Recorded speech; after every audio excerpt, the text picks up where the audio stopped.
Hello, everybody. Welcome to the Real Life Health Show. I'm so excited about my next guest. It's Dr. Tom Lodi. Tom, say hello to the audience. Hey guys, hi there.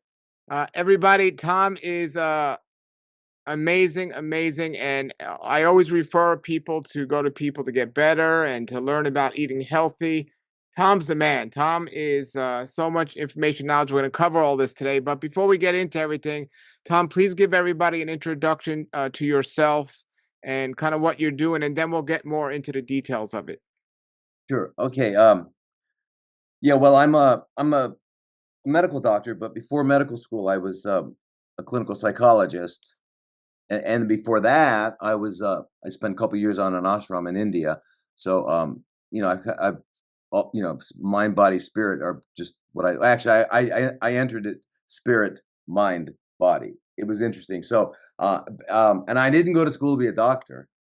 I mean, I didn't go to medical school to be a doctor. I went to medical school to round out my vision because I realized I didn't know enough. I didn't understand their body and stuff. So it was different. So anyway, I wound up practicing conventional medicine for about 10 years, ICUs, CCUs, and realized it didn't work.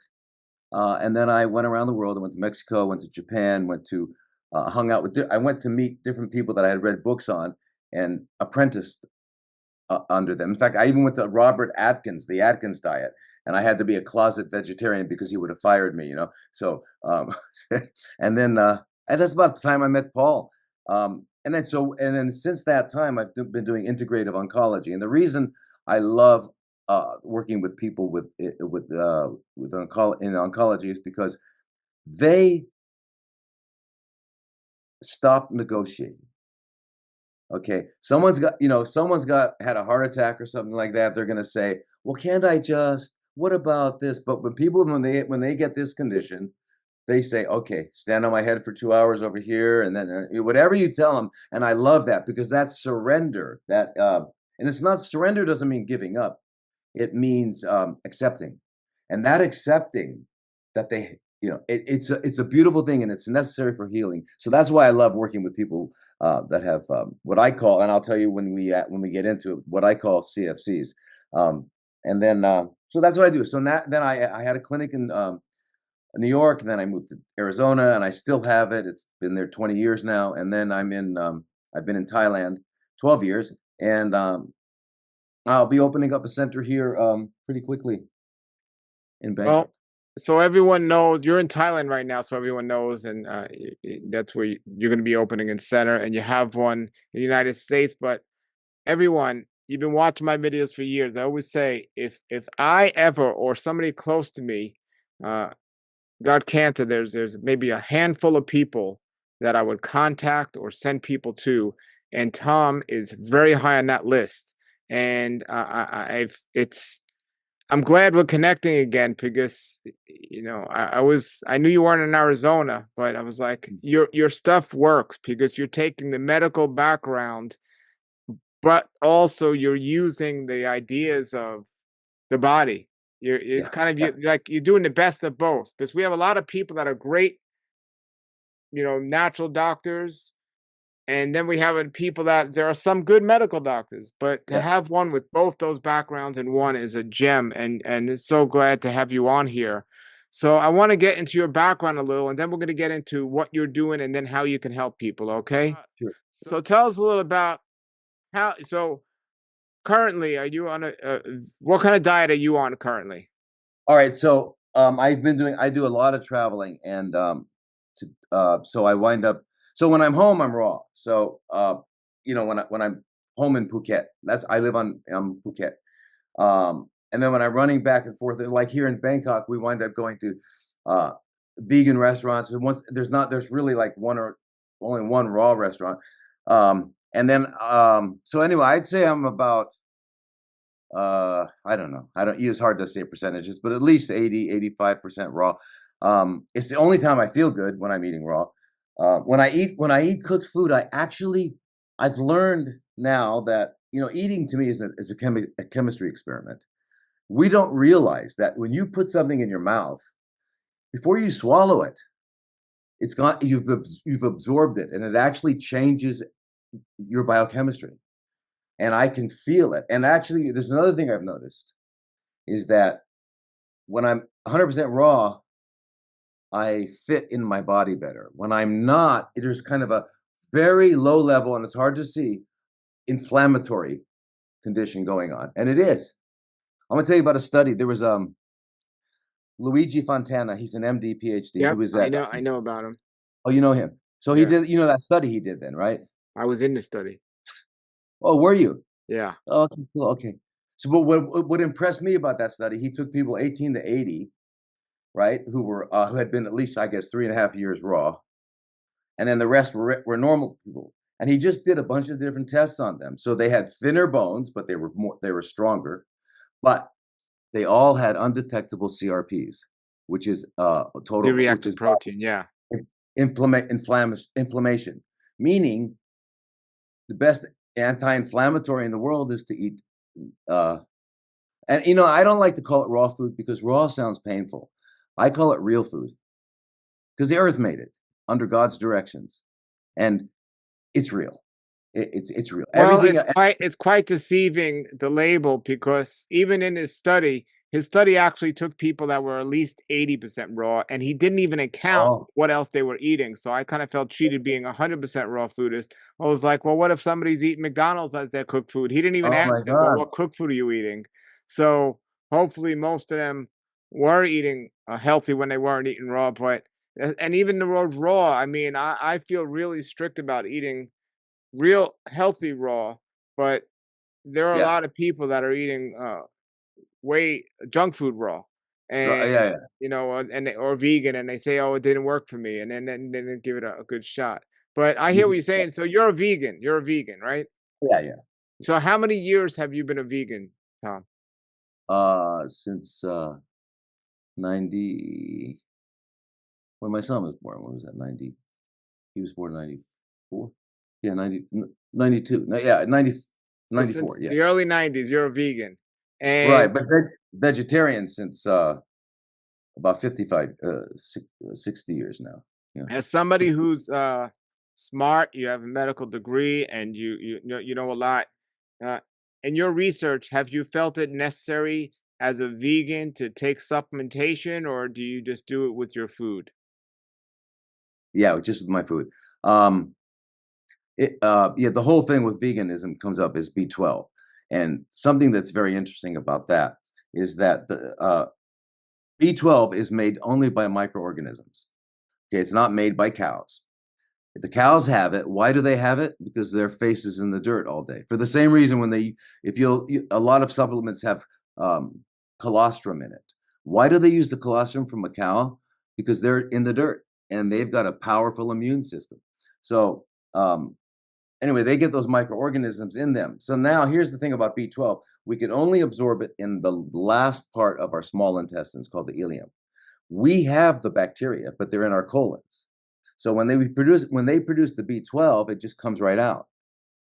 But what happens is the longer you eat healthy, these guys migrate. They migrate up past the ileum, and then when they produce the B12, you can absorb it.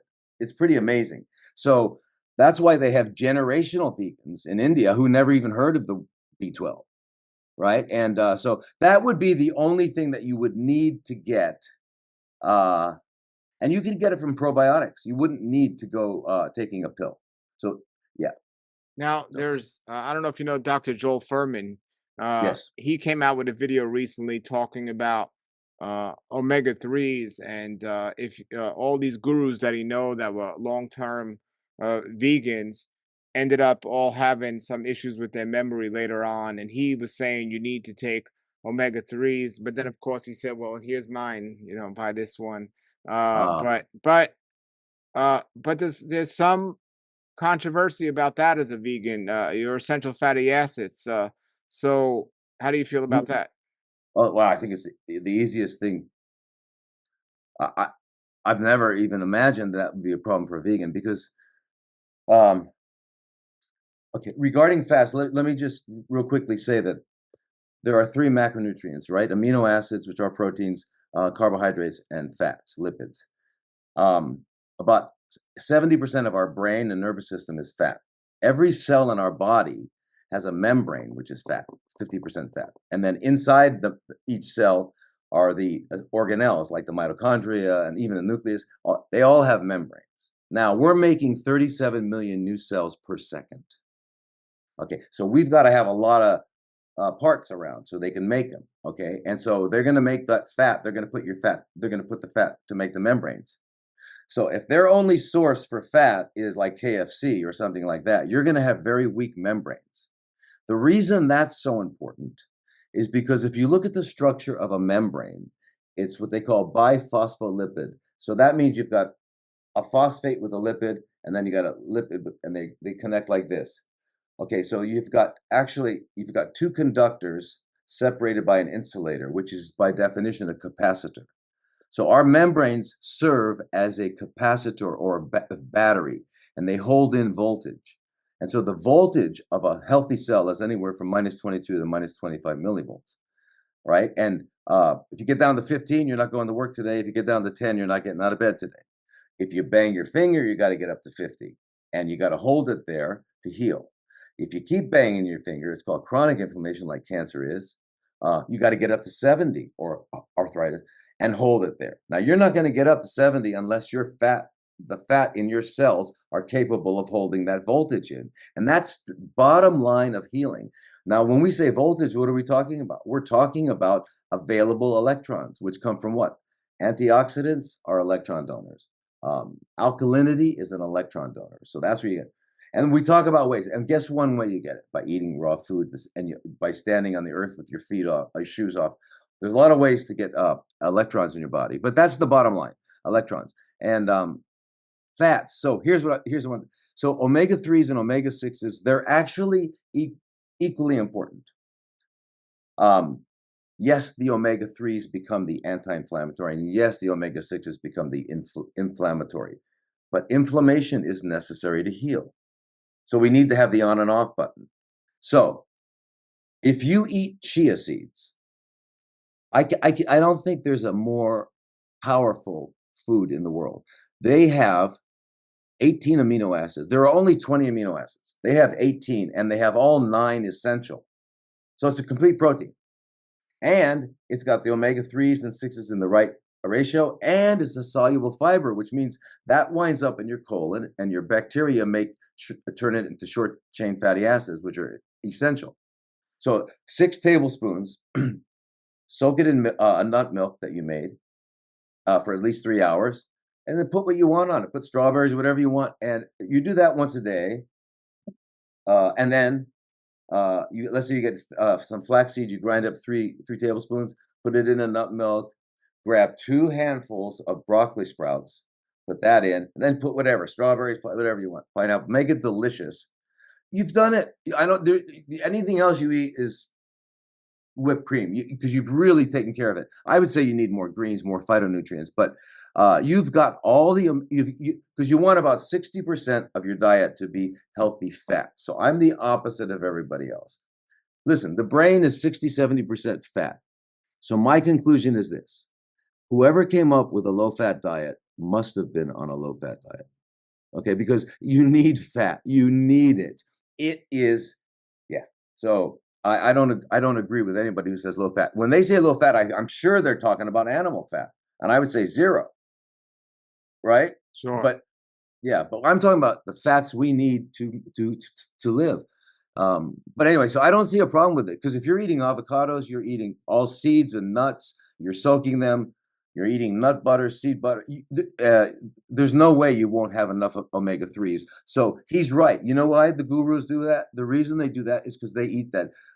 It's vegetarian Indian food, but it's basically potatoes and rice. And yeah, it's terrible food. If you ever go to an ashram, you'll see it's carbs, and yeah, it's So, of course. all right. So, Tom, one other question I wanted to ask you about when it comes to supplements. I believe in whole foods in supplement form can be used to great advantages. And there's this thing called astaxanthin out there now that's you might have heard of and some people might have heard of, but it's not like normal astaxanthin, but this company called Velasta really did a special thing here, a special process to make it much more absorbable. Have you heard of this Velasta astaxanthin? And if you have, what do you think of it? Yeah, I mean, I'm really glad to know that you know about it because uh you could talk all day about the anecdotal stories about how I mean advanced CFCs and everything. Because you might remember me talking about electrons, right? And basically voltage, cellular voltage, and its antioxidants and alkalinity produces electrons. Here's the king of electron donors, astaxanthin. Okay, it's a carotenoid, which means it's part of the vitamin A family, and it's like 6,000 times more potent in terms of donating electrons than vitamin C. That doesn't replace vitamin C because vitamin C is how we make neurotransmitters, and so it's a whole different thing. But astaxanthin is probably the most potent electron donor antioxidant on the planet. Now, what Sam Shepard, the owner of the company, did was being a brilliant guy that he is, he uh, connected it by a simple bond called the glycosidic bond to glucose. Because guess what? Cells need to eat glucose. And when they do, they get full of electrons, and it brings up the pH. It just makes them it just takes care of all the ills that the pathological hate that word, like I hate Sagittarius, but all the adaptive physiological processes that they have to go through. But with a CFC, especially, since they have 17 times, 18 times more insulin receptors, they're eating it faster. And when it gets into them, that they grab that glucose, and in comes it releases all those electrons, the pH goes up, and it dies. It's like what?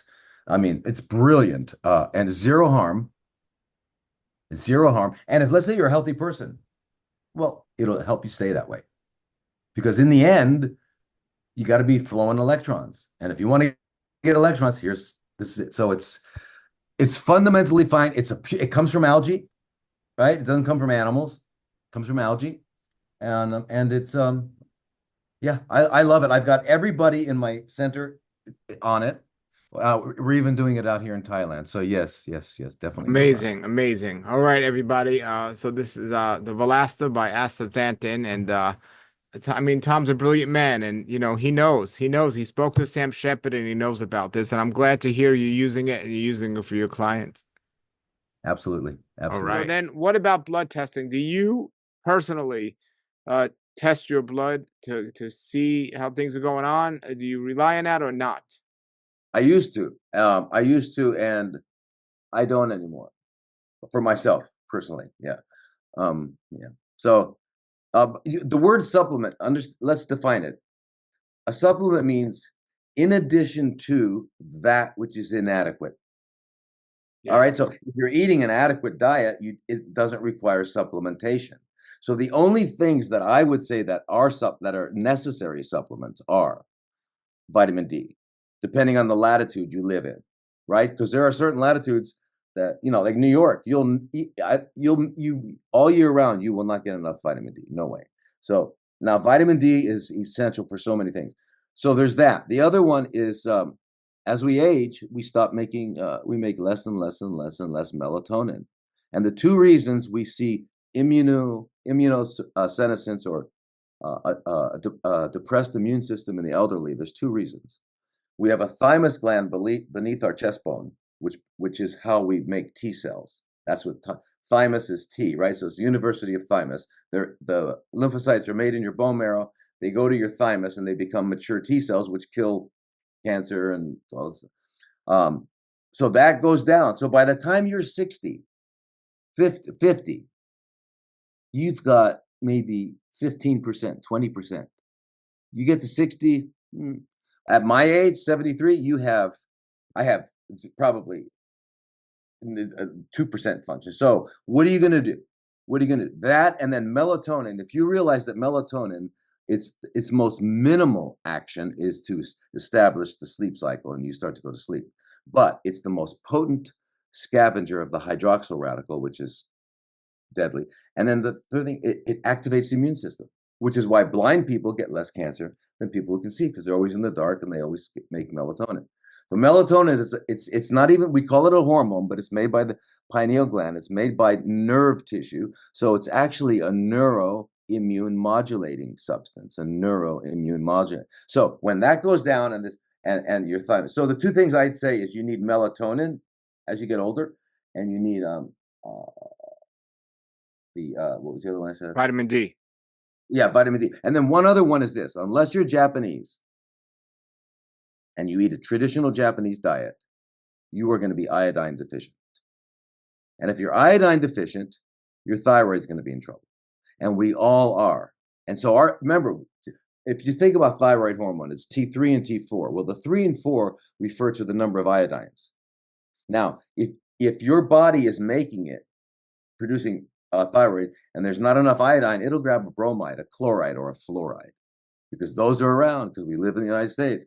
And that fluoride gets on there. So now I do a blood test. It still says my T4 is normal, my T3 is normal, but one's a bromide, two is a chloride, and there's, so it won't have the function. So it'll look normal on a blood test, but it won't, because the idea of a thyroid hormone is to deliver iodide, which depolarizes the mitochondrial membrane to make energy. So if you're not delivering iodine, you can't get the action which you need. So that's the other thing. Unless you're going to eat seaweed all day. See, the average Japanese, by the time they're 4 or 5 years old, are eating about 13.8 milligrams of iodine per day in seaweed. So they've got it. We don't. They give us 600 micrograms in our salt. So we're all iodine deficient, which means, and by the way, just for women out there to understand something, is the only other organ in the body that can extract iodine from the blood to such a degree, because it has a sodium iodide transporter system, are the breasts. And when a woman is pregnant, her breasts are extracting more iodine out of the blood than the thyroid. And that's because the baby, when it's nursing, needs the iodine and thyroid. Otherwise, it becomes what they used to call a cretin. It becomes a retarded child. So, nature doesn't want that. God doesn't want that. So your breasts and your thyroid, and it's interesting, they're both on the same meridian for your teeth meridians, right? So they're both, and that's it. So we see thyroid problems, breast problems. So they both need iodine. And so I recommend taking iodine. I recommend taking melatonin. And the one I keep forgetting is vitamin D. Yeah. And that's it. And even if somebody's not on a vegan diet, you'd recommend those for the same reasons, correct? Absolutely. Yes. Absolutely. Okay, so what happened with the blood test? Why did you used to rely on it and you no longer do for yourself? Well, they were they were normal, and but I've learned there's a normal range and there's a healthy range. And so I've learned the healthy over the years, but there are no books for it. But it's certainly not the same as normal. But I also realize this too. And this is very subtle. If there was an expression I learned from somebody in India. They said, if a pickpocket meets a saint, all he sees are his pockets. All right, so motivation affects perception. If you're hungry and walk down the street, you're going to see restaurants, right? If you're, so motivation. So, and also naming things, and we'll get into the word cancer, which I hate. I'll explain it why later. But it's better not to name things, not to get. So if something were to start to go unbalanced in me, I don't want to name it because I have this knowledge of medical knowledge. I'll quickly put a name on it, and then I give it existence. I don't want to do that. So what I want to do is stay on the journey towards health. I don't want any negativity. I don't want to put a name on anything, because I'll also, in a minute, when we have an opportunity, I'll explain why there's no such thing as a disease. They don't exist. And so I don't go that way anymore. I'm on a health journey. So there's no reason to do it. Okay. So and my best test is how I feel. okay. In terms of, so how many hours a night do you sleep? 8, 7. And Paul, that you brought up sleep. we always think of in terms of what's the quantity of sleep you get. But it turns out that because we are diurnal creatures, right? So there's nocturnal and diurnal. So nocturnal are eating and making babies during the night and sleeping during the day. The diurnal are eating and making babies during the day and sleeping at night. So if it was 7,000 years ago, when would we go to sleep? About an hour after sunset. And it turns out that we have 90-minute sleep cycles. And there's two kinds of sleep. There's restorative sleep and there's dream sleep. Okay. Restorative sleep is when your body's renewing and getting rid of old organelles and stuff like that. The dream sleep is all of the things you didn't say, you got mad at your boss today and you couldn't say anything, or all the stuff that's in there has to come out. And it's also long-term regrets and all that has to come out. And so that's what dreaming is. It's like putting the kettle on to boil, and if you put your finger and didn't let that steam out, it would blow up. So that's what our dreams are. Our dreams are just, you got to let it out. So, but before 1 a.m. or 2 a.m., there's a certain biological reset point, and it has to do with our relationship with the earth. It's called the circadian rhythm, because the earth rotates every 23 hours and 56 minutes. It rotates. Okay. And so yours might be 1:38 a.m., mine might be 1:59 a.m. But whenever that reset point happens, our new biological day begins. All right. And our 90-minute sleep cycles before that time are predominantly restorative, with a little bit of dream. After, they're predominantly dream and a little bit of restorative. So you go to bed at 11 p.m. and you wake up at 7, you got 8 hours, and you don't hate everybody because you dreamt a lot. You got it all out, but you didn't restore your body. And you do that for a decade or 2 or 3. Well, we have a very successful premature aging program here in the West. And that's why we age quickly. And then you want to really make sure that you age quickly is eat about an hour or 2 before you go to sleep. That's it. You're in trouble. That's what I was gonna say. I have a book called The Daylight Diet that I wrote, and it's very unhealthy to eat before going to sleep. The longer you could wait, the better. And also, eating when it's dark outside, like you said, if this was many years ago, we wouldn't eat when it's dark outside. We wouldn't see our food. And tell people, if God wanted us to eat when it was dark outside, He would have made food glow in the dark. He didn't. That's right. That's And right. so you're in agreement with the daylight diet, right? That we shouldn't eat when it's Absolutely. dark out for health, and definitely not before going to sleep. No matter what time we go to sleep, we shouldn't be eating. Correct. Correct. Yeah, and the way I look at it is where I've so it's what I study. If you're 30 and under, 3 hours before sleep, 40 and under, 4 hours, 50 and over, 5 hours. Why? Just because your digestive processes slow down. And the reason physiologically why you don't want to do it is because remember, now, okay, try to imagine this. There are 36 sextillion chemical reactions going on in our body every second. Sextillion is 21 zeros. Every second. So it's impossible to comprehend. Only divinity, only a divine mind can understand that. Not even a computer could, because every chemical reaction is dependent on the other. So it's beyond complex. All right, so that's going on 37 million new cells per second. So there's no way we could ever understand that. But anyway, our body takes 6 oxygens, each cell, 6 oxygens, 1 glucose, and makes 38 energy packages called ATP. And that has to happen because we need all of those reactions require energy. So when you go to sleep, you're still breathing, so you got the oxygen. And if you stopped eating long enough and you're no longer absorbing, and your body still needs glucose, it's going to recycle. It's called autophagy. It's going to recycle your worn out mitochondria. It's going to all this stuff. And then you'll wake up in the morning bursting with energy. But if you're eating and your body's still absorbing, then it won't renew. You understand? So, and that's why you have to look at it. And since our digestive processes slow down as we get older, that's why at my age, it's got to be 5 or 6. For me, it's 6 or 7. If I want to get the best benefit out of sleep. So it's not only how long, but it's when. And so if you go to bed around 7 or 8, you'll wake up naturally at 3 or 4. And believe me, whatever you think you needed to do that night, you'll do it quicker and better in the morning because you're sharp, you're clear, there's no noise. Absolutely. Wonderful information, important information. So you've taken many years to learn all this information, and personally, you're thriving in life. So tell us now a little bit uh, about certain diseases that you work with. Like, let's start off with cancer because this is one of the things you studied for so long. Uh, Mhm, so if somebody calls you up, they have cancer diagnosis. Uh, Maybe we'll get into some other ailments as well, but cancer is the most popular one that people seem to not be able to get good help with.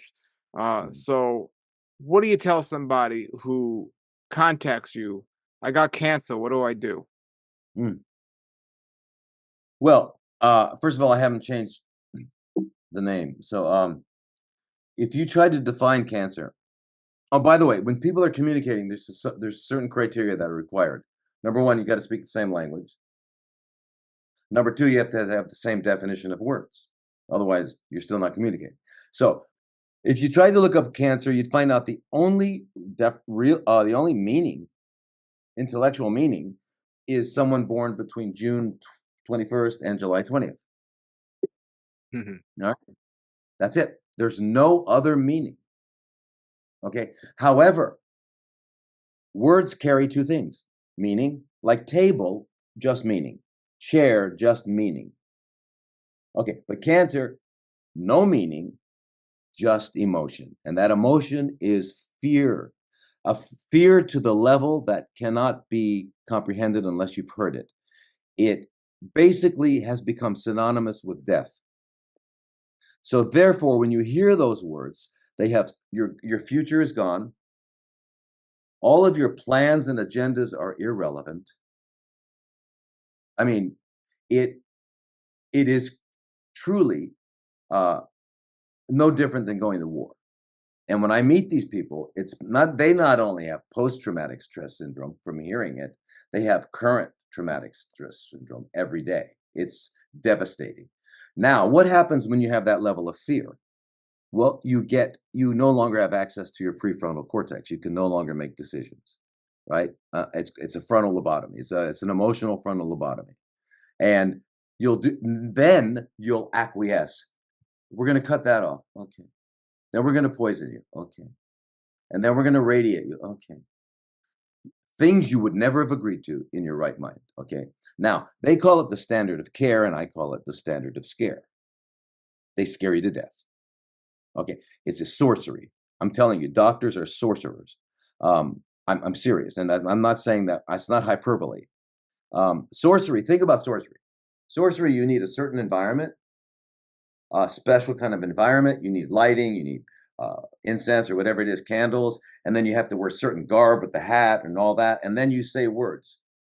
In fact, the words abracadabra are Armenian or Aramaic, which is an ancient language, Armenian, which mean as I speak, so I create, abracadabra. And remember, God spoke the universe into existence. Let there be light. So words, sound are more powerful than EMF. Light then became everything else. So so then that's what sorcery is, and they cast a spell. Now just think of this: you're in the hospital, the door's open, and there's a man or a woman sitting there with his white coat on, and behind them are all these papers on the wall, and then they're looking at your chart, and they look up and they go, blah, blah, blah, blah, blah, blah. Whatever they say, it's called a diagnosis. They just named you. You're gone. Whoever you were is no longer. You're now a cancer patient, and which means you're on your death march. So you don't want to hear it. If I had something wrong with me, as much as I know, I wouldn't go in those hospitals because why? Because when I heard that, when I would hear that, it would bypass my intellect and like a screw worm get into my heart, and I'd never get it out. You can't get that out. It is sorcery. Now, let me tell you something. Uh, So it's so powerful. You're saying even somebody like yourself, I wouldn't hear it. if you heard that, it would still affect you. I'd be wiped out. So It, it's would- like it a would. curse, pretty much. It's a It's a curse curse. It's true sorcery. that's I, really going to penetrate no matter how much knowledge or information or how long we've been in this health walk. As soon as that curse is spoken over us, we fall victim to it. That's why you see people out there that they think that they know everything about health, and then they tell everyone never get chemo or anything like that. The next thing you know is they're taking chemo because somebody spoke that curse over them. right. They scared. It's the standard of scare. No, it's beyond evil. And let me tell you what it's based on. It's based on the disease model, which is a myth. Now, the disease model morphed from the germ theory. Okay, so here's the idea. If I said to you, "What's a disease?" You'd have a hard time telling me. And basically, here's the concept of disease. No, I know It's what I would tell you. A disease is what another word for discomfort. And it's like, okay, something's uncomfortable. So we'll eliminate what caused that discomfort. And now you no longer have that okay, discomfort. Discomfort is a much more subtle way because it's not taken so seriously and emotionally. If a doctor says you have a discomfort, you say, yeah, that's why I'm here. But if they say you got a disease, like you said, that curse is spoken over them.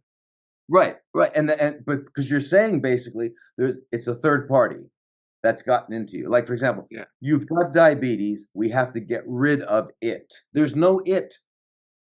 If I'm eating pasta, bread, potato, rice, and cake, and I have a lot of glucose in my system, the divine intellect of my body will become insulin resistant to protect it because too much glucose will kill it. So I go to the sorcerers in the house of horrors and they'll say, ah, you have a disease. It's called diabetes. And let me give you this and that and this and that. But all I have to do, remember, so what was my body doing? It was adapting. It's a physiological adaptation. It's called homeostasis. So all I have to do is just exactly what you said, Paul. Remove the reasons why it had to adapt, and it won't do it. So we need to restore the ability for our body to obtain its biological requirements. It won't have to adapt. So everything that we call a disease is a physiological adaptation. It's not a thing that's separate from us that we have to get rid of, because that's a military approach. You don't want to get rid of that. And by the way, so if someone says they have cancer, and I hate that word, they have cancer, uh, and they say, I want to get rid of it. I go, no, you don't. You want to be restored to health, where you not only have that, but you don't have diabetes, you don't have anything.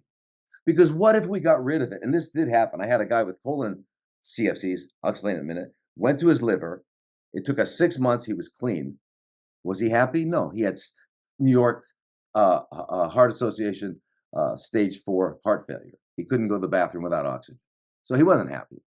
He really wanted to be restored to health. So if you understand that each of these different manifestations of toxemia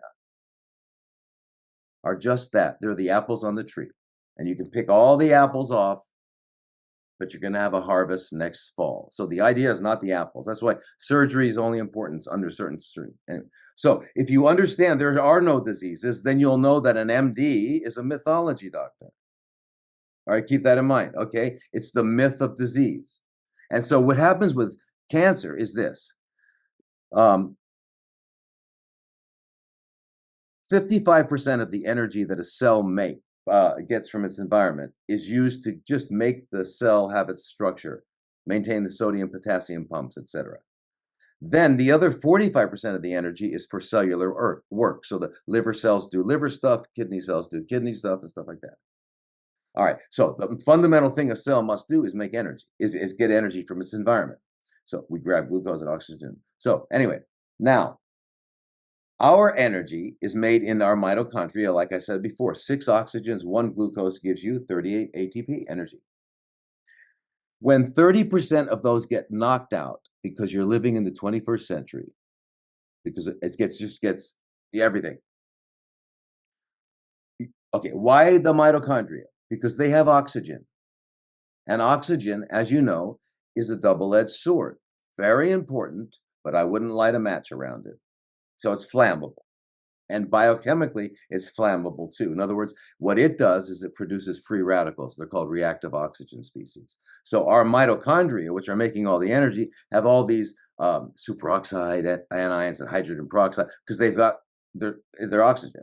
Okay, so when there's a confluence of toxins, the most vulnerable part of the cell is the mitochondria. So 30% get knocked out. The cell has to start to ferment glycolysis to make energy because it's got to maintain the energy. And in order now it's fermenting. The problem is one glucose, instead of being 38, it only makes 2 energy packages. So it needs 19 times more glucose. So it upregulates, gets more insulin receptors. It upregulates an enzyme called beta glucosidase. And blah, blah, blah. So it silences this gene, turns on that gene. It makes all these epigenetic changes so that it can survive. And once it successfully survives, it can now be a chronically fermenting cell. That's exactly what it is, a CFC, a chronically fermenting cell. And why do I love that word? Because it carries exact information. Because, that's what it's fermenting. Why? Because and so now I can make a strategy. I understand what's going on. I can undo that, and I know what it is, and I got no emotion from it. But if I hear that other word, I get only emotion and no strategy. And so it's ridiculous. It's not a functional word. And it hurts. It hurts me to say it. And I'll tell you something. If you know someone who's been diagnosed cursed, and they're sitting in a restaurant and they hear the word, that astrological sign, what is it, Sagittarius? Leo? Gemini? So anyway, if they hear that word, they get stabbed in the heart. I'm telling you, you can't use it. So please don't use it. If you have a friend that has it, by the way, figure out what your birth sign is. So let's say you're Taurus.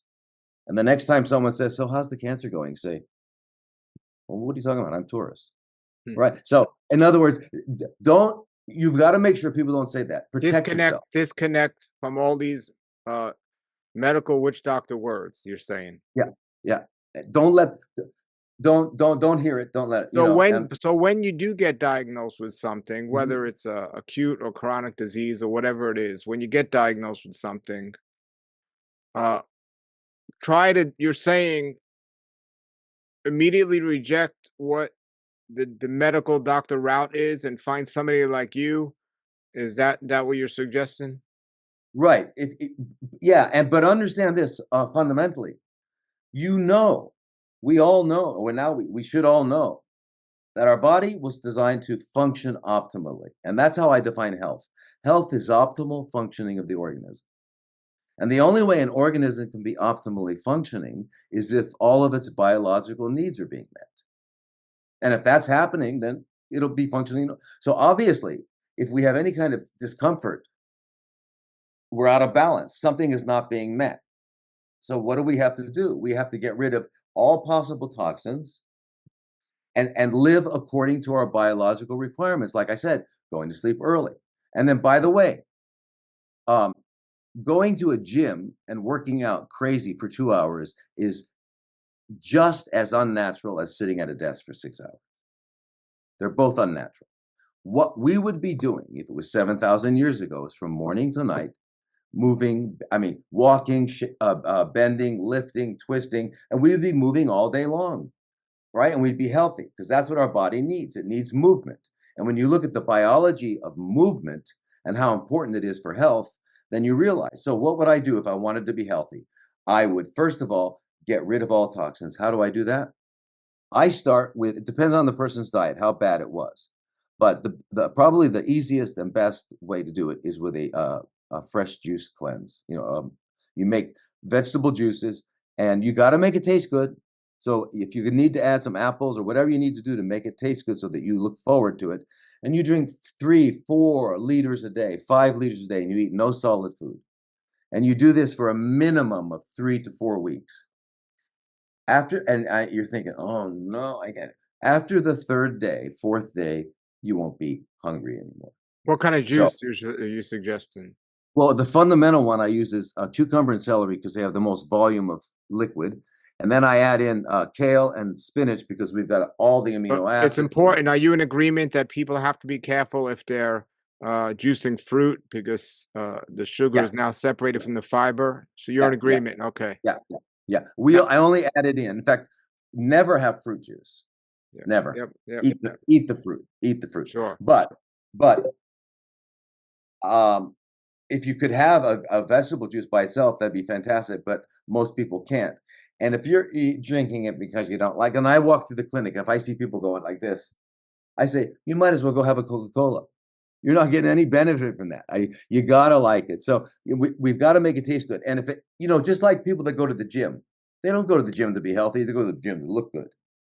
But whatever gets them in the door is once they start getting into that health, then that's good. So if vanity gets you through the door, or if whatever it is, come in. You Well, got to taste. I get your point. However, I go to the gym because I know, I want to keep my muscle, my skeletal system strong, and I want to do resistance exercise, and I could That do it you're all, but I enjoy it at the gym. So it's not right. always valid. But no, no, it's But not I hear always. your But point. I hear your point. let me think about this. If you're at the gym, can you imagine how many customer or clients they would lose if they took all the mirrors out? People are in there looking at themselves. That's what I mean. So it's just that. But I'm just saying, whatever gets you through the door. So if it's got to taste good. So let's let you drink. Do whatever you got to do with that juice. But the goal is this: 100 trillion cells in the body. They live in an environment called the extracellular fluid.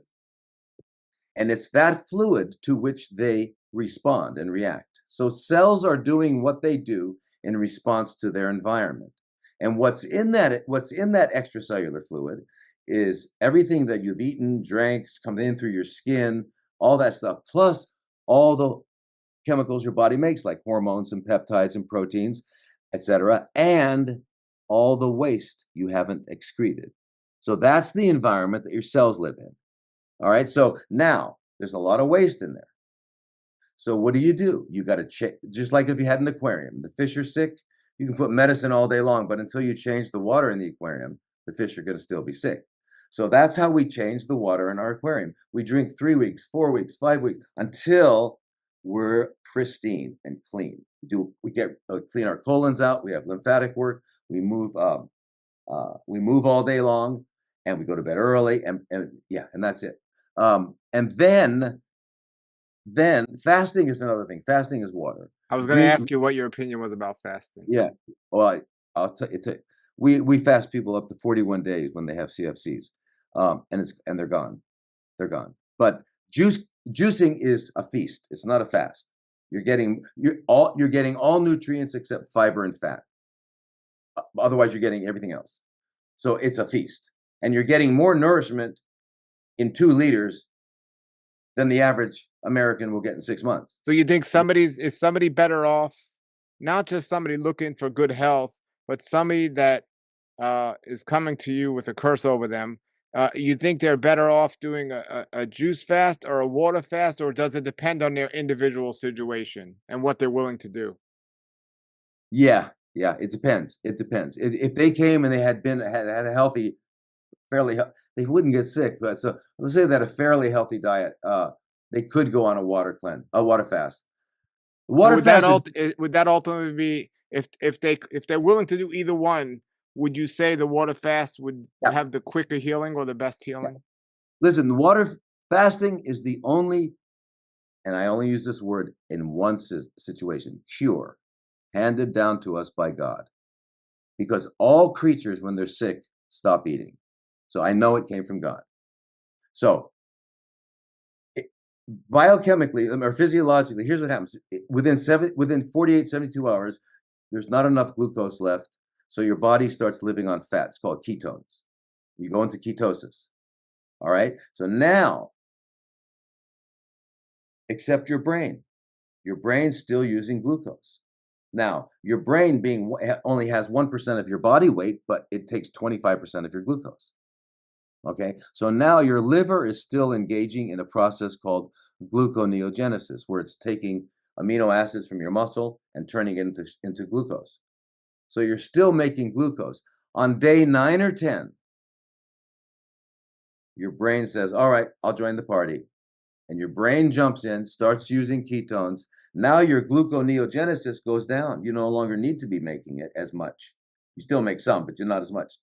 And now your body goes on a scavenging hunt, looking for all tissue cells that are not essential to be recycled and used for fuel. So every cyst, every plaque in your artery, every tumor is now recycled and eaten. Nothing else does that. I had a guy with a 96% occlusion of his coronary artery. He was scheduled for bypass. He came and did a 21-day water fast. When he went back, he didn't need the bypass. Okay, so that's how it is. Now, I had a woman from London. She had breast CFCs all over her body and her vertebra and her lungs. The sorceress told her she had 6 months. She came to us and said, "How long do I fast?" I said, "Until it's gone." And I don't know why. I don't know why. Everybody, that turns out to be 41 days, not 40 days, not 42 days. I don't know why. But anyway, and then the hardest part about a long fast. So when I'm supervising a fast, what's really important, the person be reading books on fasting, not hanging out with not anything else. Reading books on fasting, so they're not eating food. They're, wow, I'm fasting. Wow, and then what happens? You'll see after a few days, your body it requires not much of your attention, and you become spiritual. So everybody has a spiritual experience when on a prolonged fast, because this no longer is the end all, a beginning and end all. So, but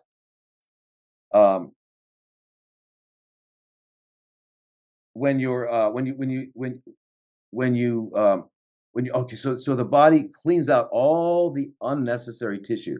So this lady I was telling you about, the hardest part about a fast is refeeding. When you have a prolonged fast, refeeding is the hardest, the most difficult. What I've learned is this: let's say you did 28, 30 days, 40, for every 5 days of water fasting, 1 day of melons. Okay, because melon is the most digestible food to adult humans. So you did 30 days of fasting, you need at least, what is that, 6 days of melons before you eat anything else. And that allows your GI tract to get kicked back up. They also got to limit the amount of melons too. They can't sit there and overindulge in melon. Well, surprisingly, you couldn't. You get too full. You can't. I mean, you could, but you're right. And that's the other thing, Paul. If you eat too much after a fast, and you awaken that monster of appetite, I mean, you'll find teeth prints on your refrigerator. I mean, you don't wake up that monster. So keep it, yeah. And remember, because we want to go to bed without absorbing glucose, and the longer you have between your last meal today and your first meal tomorrow, the lower your fasting insulin will be, which is going to keep you healthy. So therefore, 18 hours would be great of not eating. So if you're going to bed at 9 and you're 40, you got to stop eating at 5. And that means you can eat again at 11. And that will give you 18 hours. It's easy to do, right? So, I mean, just look at it that way. So now you're getting into intermittent fasting. Right. Well, that's what they call it today.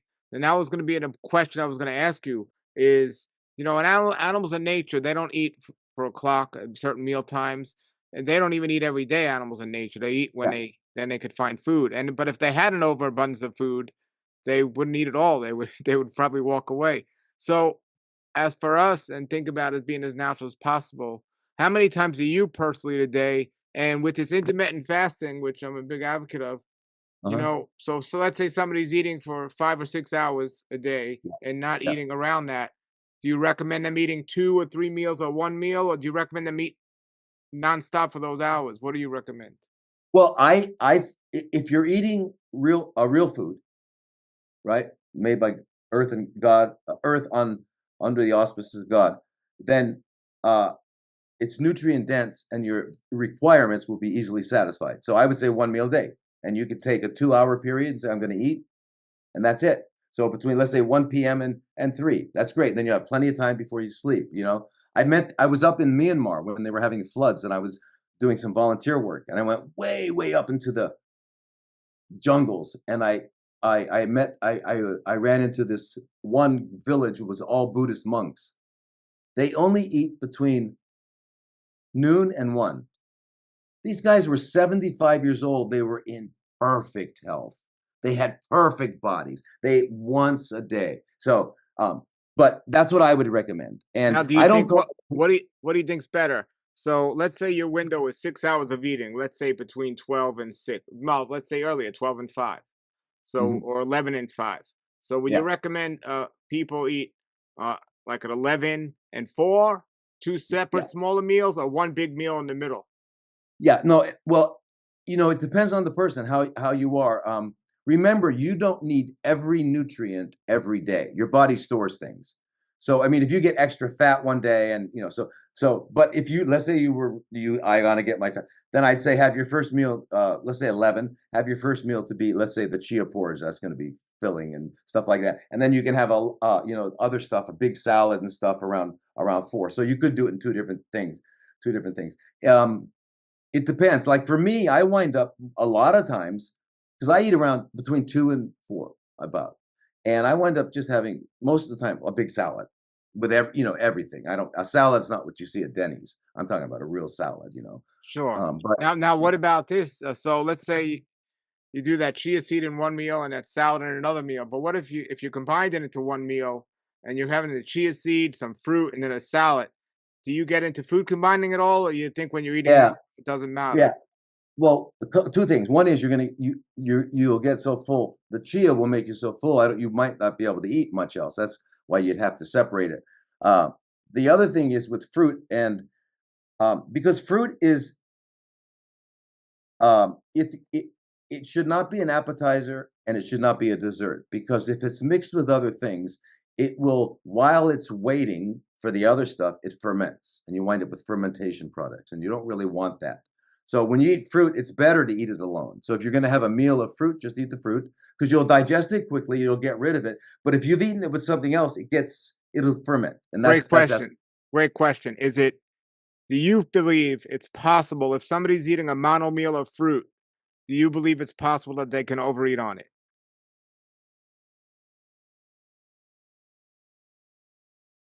Mm. I mean, anything's possible, but like, do you think Exactly. it's realistic And that, I mean, because so let's say I have an apple tree in my yard and I say, oh, I'm gonna have a mono meal of apples. The average you person know gonna have what? 2 or 3 apples. But if I say, hey, Tom, I had 20 apples, are you gonna say that's too much? No, no, because I really do not believe exactly. I guess anything's possible, but you wouldn't. But I've learned that with raw. If you're eating real raw food, I mean, uncooked, real food. If you're eating real food, you can't overeat. You could, But there are these guys. There's a website called 30 Bananas a Day. So they're eating like 30 bananas a day. I mean, it's like, when do you say, okay, that's, even though it's natural and healthy? that- I yeah. mean, if the guy's running a So why marathon, are I they? understand. But if he's just Are, sitting at his are desk, are they doing it to prove a point, or are they doing it because they're? I just see. I don't think you'd be hungry enough for that. there are some teachers out there that teach you can't overeat on fruit, eat as much as you want. And some people, you would think they wouldn't be as hungry. I guess I disagree with you, because if I went to visited you in Thailand, I could Uh-huh. literally sit at a table and probably eat 5 whole durians in one sitting and get myself sick. I could. I I did when I went to Singapore when I was younger, and I still could probably. So But there you wouldn't do it every. I mean, you might do it once. I'm just because you can't. I mean, I was on. I when I first got to Thailand, I did a durian feast, yeah. and I did it for like what 2 weeks, just durian, and you just can't eat that much. You just can't. You know. So I don't know. Okay. Here's a very good time for me to give this definition. Human beings don't know the difference between appetite and hunger. So let me explain them. There's three fundamental things about each. Hunger is a set of physiological responses that naturally occur in response to either an energy or nutrient deficit. Okay, and then you engage in these behaviors And as soon as you have replenished, which is easy, that nutrient and or energy deficit, the behavior stops. So unlearned, non-specific, and easily satisfied. And when I mean non-specific, you would eat whatever is within your instinct that's in front of you. Right? So you couldn't get a dog to eat horse food, and you couldn't get a horse to eat dog food. So whatever's in your instinctual, yeah, we don't have instinct. That's a whole other thing. So, we lost it.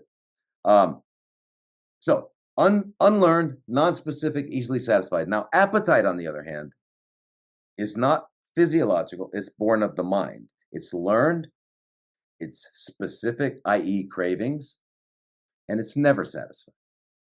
And so those are the opposites. So we live on appetite.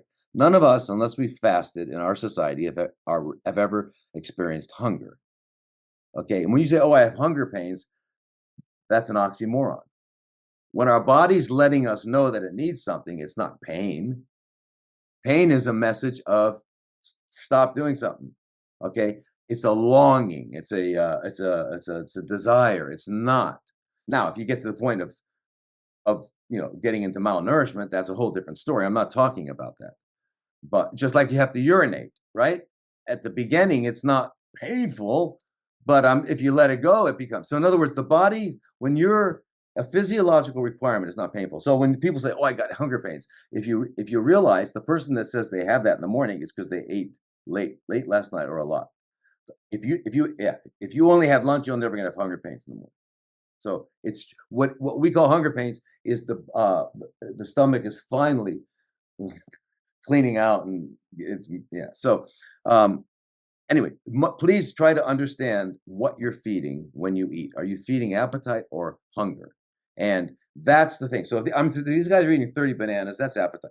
They're doing it for some reason. It's not you wouldn't desire 30 bananas. Like you might desire the durian, but you would get to the point where you just say, "I can't." You're no longer comfortable, right? And as good as it is, but I'm telling you, they have different what do you call it? I don't know, types. There's this one called oh, what's it called? Because I was used to the Yeah, you were used to the Montong Montong. ones, and Montong. then There's these little ones in yeah, Phuket. they have Oh my! China durian, and it's just we get the variety shipped here, but it's just amazing, amazing fruit. Oh, and I'll tell you, when I traveled to Cambodia, Vietnam, they all have durian, but Yeah. it's all slightly different. It's just fantastic. You Malaysia, can grow it in Hawaii and in Puerto Rico, they grow durian. not in Florida. You can't grow it in the United States. You can't grow durian here. You can't grow mangosteen you can't grow that here. Huh. It has to be hot. It can't take those chill hours. It can't get them. Ah, Yeah. ah, ah. So let me give you this. So do you think it's a healthy practice for somebody to fast on water 1 day a week? Yes. Yes, yes, Yes. yes, yes. Yes. Okay. And what about 2 days a week? Sure. So Absolutely. And then learn to turn your mind off and listen to God. Tell everybody if they want to get in touch with you or watch your calls or sign up for your clubs, how could somebody contact you and what's your website and how could they and tell us like what you got going on in the United States. I know in Arizona you have your clinic and out there where you are. So share with how people can get in touch with you and get your services. Okay, sure. Thank you. Um, I just wanted to clarify something. Integrative means you take the best of all modalities and bring them together. So it's not that I don't do surgery or radiation and stuff like that. If you've got a brain tumor that's growing really fast, we got to do radiation because I'm not otherwise. If you got a tumor on your spine and it's too fast, we can't naturally get rid of it in That's time. the most thing I remember from our conversation many, many years ago that what you just told me that impressed me the most. Because as much as you spoke all this stuff tonight about doctors and all this crap, you just said a mouthful. If somebody really needs this from your medical background and from everything, you're not going to shy away from it. And you even told No, me back then there's something like I don't know if it was you or somebody else, somebody that's like this, you're gonna radiate like pinpoint radiation, just that, not the Yeah, whole body, just that part. exactly. Amazing, Yeah, amazing. and also surgery. If, for example, I have if I have if a tumor is causing so much pain and the person is not going to be able to have a bowel movement, that means about to impact the vital function. We got to do surgery. Okay, so it's not that we don't do it, but the point is, if you have a lump in your breast and it's a tumor and we pull it out, that surgery made it spread. So we didn't, and you didn't need to. That's like I said, it's taking apples off the poison apple tree. You're going to have a new harvest. So that's not going to, if it would, in other words, we do what's necessary. And you've got to know both sides to be able to do it. You got a baby coming out feet first. You don't go to the herbalist, right? You broke your leg. You don't go to the herbalist. Okay. The point is, you got to know them all and when to use them and all that. So acute situations, I'm going to do my allopathic stuff. I worked in ICUs.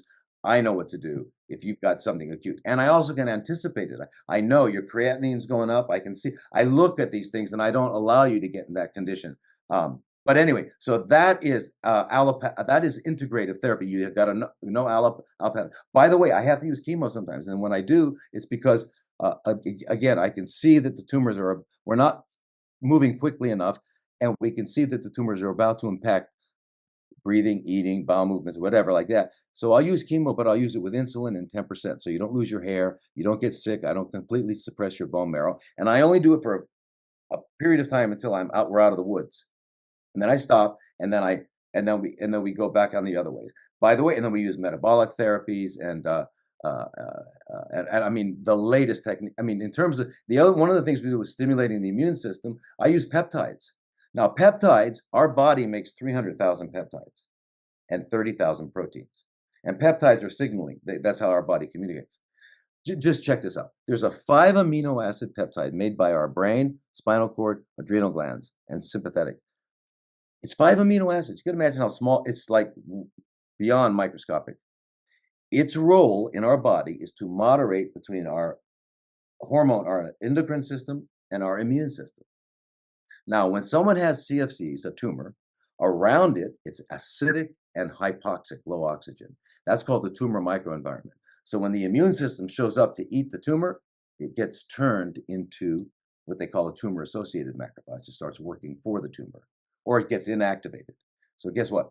If I get that methionine and enkephalin, that 5 amino acid peptide, and I give it to you every day, it's going to reverse that and it'll go away. So when I see someone not responding, one of two things are happening. We haven't gotten rid of all the toxicities, and or the immune system has been disabled.